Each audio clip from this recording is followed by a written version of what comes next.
Coba deh kalian berdiri di depan peta negara kita ini. Luas banget kan? Ada belasan ribu pulau yang membentang dari ujung barat sampai ujung timur. Tapi pernah nggak kalian kepikiran satu hal yang agak aneh? Kenapa sih kalau kita melihat berita atau jalan-jalan, semua fasilitas yang serba keren, serba modern, mulai dari kereta cepat, jalan tol layang, gedung pencakar langit, sampai pusat hiburan raksasa, hampir semuanya numpuk di Pulau Jawa? Kondisi ini pasti bikin kita bertanya-tanya, lah terus daerah luar Jawa kok rasanya sepi banget dari pembangunan? Padahal kita kan sudah puluhan tahun merdeka. Kalau kita tengok negara-negara maju, pembangunan mereka itu menyebar rata loh. Fasilitas di desa pelosok biasanya sama bagusnya dengan yang ada di kota besar. Tapi di Indonesia potretnya kok timpang banget ya? Secara ukuran Pulau Jawa itu sebenarnya kecil sekali. Kalau dihitung-hitung, luasnya tidak sampai 7% dari total seluruh daratan Indonesia. Kecil banget kan? Tapi anehnya, lebih dari separuh penduduk Indonesia malah berdesakan tinggal di pulau yang sempit ini. Ada sekitar 149 juta orang. Dan yang paling bikin geleng-geleng kepala, lebih dari separuh perputaran uang di negara kita cuma muter di Pulau Jawa saja. Kenapa bisa begitu? Kenapa uang dan pembangunannya tidak dibagi rata saja ke Kalimantan, Sumatera, Sulawesi, atau Papua? Nah, mari kita bongkar rahasianya satu persatu lewat cerita sejarah dan kondisi alam kita. Alasan pertama kenapa Pulau Jawa bisa jadi pusat dari segala keramaian ini sebenarnya berakar dari alam, bahkan jauh sebelum kakek nenek buyut kita lahir. Kuncinya ada pada gunung berapi. Kalian tahu kan, Pulau Jawa itu dilewati oleh banyak sekali gunung berapi aktif. Bagi kita sekarang, kalau ada gunung meletus pasti menakutkan banget. Tapi bagi orang-orang zaman dulu, muntahan abu vulkanik dari gunung-gunung itu adalah berkah yang luar biasa. Kenapa? Karena abu itulah yang menyulap tanah di Pulau Jawa menjadi sangat subur dan luar biasa bagus untuk bertani. Bayangkan kehidupan zaman purba dulu, kan belum ada pabrik, minimarket, atau kantor-kantoran. Satu-satunya cara manusia untuk bertahan hidup ya dengan menanam padi. Karena tanah Jawa ini subur banget, hasil panennya selalu melimpah ruah. Nah, hukum alamnya sederhana, di mana ada banyak makanan, disitulah manusia bakal berbondong-bondong datang dan menetap. Lama-kelamaan, karena orang yang berkumpul di Jawa semakin padat, berdirilah kerajaan-kerajaan raksasa yang kuat seperti Mataram kuno, Pajajaran, Demak, Majapahit, dan lain-lain. Mereka punya pasukan yang besar dan jumlah pekerja yang melimpah untuk membangun peradaban luar biasa. Jadi bisa dibilang sejak zaman purba, Jawa sudah colong start jadi pusat keramaian cuma karena faktor alamnya yang ramah banget buat bertani. Nah, kondisi Jawa yang sudah terlanjur ramai ini jadi makin ekstrim waktu bangsa Eropa, khususnya Belanda datang menjajah Indonesia. Kalian pasti ingat kan di pelajaran sejarah, kalau Belanda kesini itu niat awalnya mencari rempah-rempah. Padahal kalau dipikir-pikir, pusat rempah-rempah itu kan adanya di daerah timur, seperti Maluku atau Banda. Tapi Belanda ini otaknya otak bisnis. Mereka berpikir, kita butuh satu tempat strategis di tengah rute pelayaran dunia yang jalannya ramai, aman, dan punya banyak pasokan makanan buat tentara kita. Akhirnya pilihan mereka jatuh ke Batavia, atau yang kita kenal sebagai Jakarta sekarang pada tahun 1619. Karena pusat pemerintahannya dikunci di Jawa, Belanda akhirnya cuma mau membangun fasilitas bagus di sekitar mereka saja. Saking kokohnya infrastruktur yang mereka bangun di Jawa, banyak sekali bangunannya yang masih aktif, ramai, dan kita gunakan setiap hari sampai detik ini. Contohnya ada beberapa tempat yang pasti kalian kenal.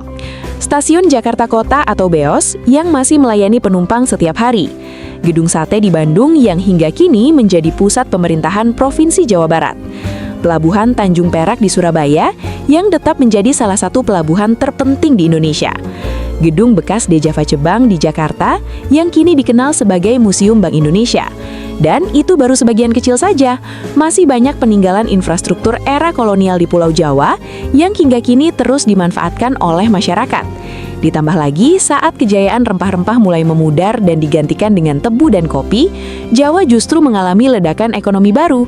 Pulau ini berkembang menjadi salah satu pusat produksi gula terbesar di dunia. Akhirnya, uang melimpah ruah masuk ke kota-kota di Jawa untuk merawat dan menambah fasilitas tersebut. Sementara pulau-pulau lain makin ditinggalkan dan hanya diambil bahan mentahnya untuk dibawa ke Jawa. Pola pembangunan yang bertumpu di Jawa inilah yang kita warisi sampai sekarang.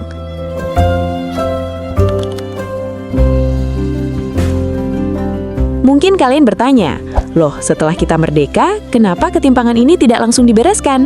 Masalahnya, karena Jakarta sudah terlanjur punya fasilitas paling lengkap warisan Belanda, maka Jakarta otomatis langsung dipilih jadi ibu kota negara kita. Di awal-awal merdeka, pemerintah kita fokusnya membangun gedung-gedung tinggi dan stadion megah di Jakarta supaya negara kita terlihat keren dan punya taji di mata dunia. Sementara di saat yang sama, daerah luar Jawa justru sering didera masalah politik dan keamanan. Akhirnya, uang negara habis terserap untuk mengurus keamanan di sana, bukannya untuk membangun fasilitas publik. Lama-kelamaan, muncul satu masalah ekonomi yang disebut aglomerasi. Nama ilmiahnya memang terdengar keren, tapi sebenarnya artinya sederhana banget, yaitu lingkaran setan bisnis. Coba posisikan diri kalian sebagai seorang pengusaha kaya yang mau membangun pabrik besar. Kalian pasti bakal memilih tempat yang jalannya sudah halus, listriknya stabil tidak pernah mati, jalurnya dekat ke pelabuhan dan pekerjanya banyak kan? Tempat yang bisa menyediakan semua kemudahan itu lagi-lagi adalah Pulau Jawa. Karena semua pengusaha mikirnya begitu, pabrik-pabrik pun menumpuk di Jawa. Dampaknya apa? Lowongan kerja paling banyak ada di Jawa. Hal ini bikin anak-anak muda dari Sumatera, Kalimantan, Sulawesi, hingga Papua terpaksa merantau ke Jawa demi mencari uang. Kampung halaman mereka pun jadi makin sunyi karena ditinggal oleh anak-anak mudanya.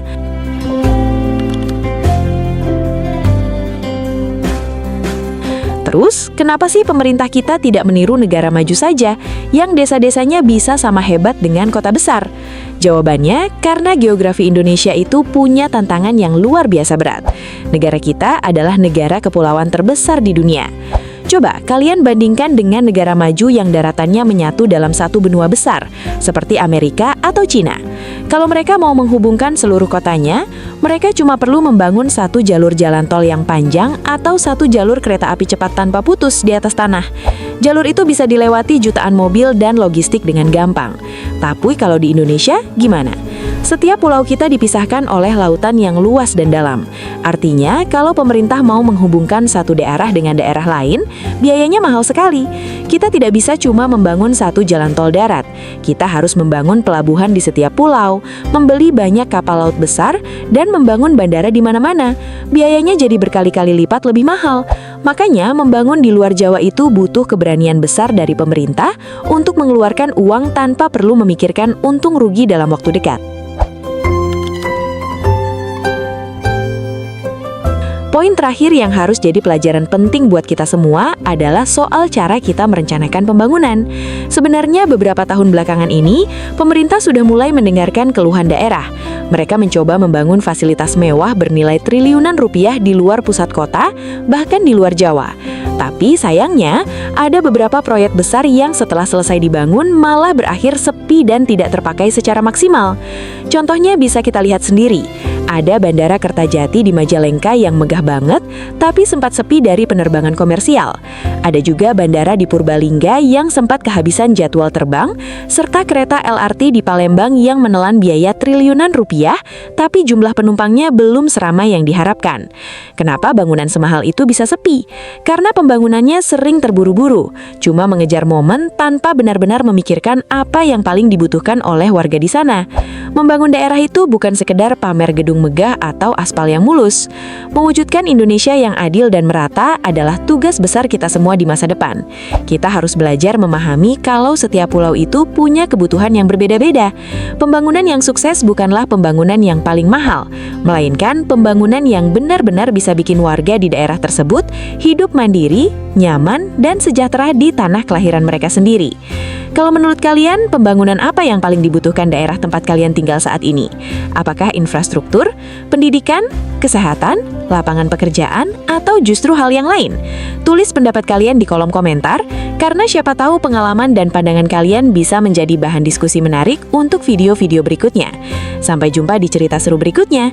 Assalamualaikum dan terima kasih.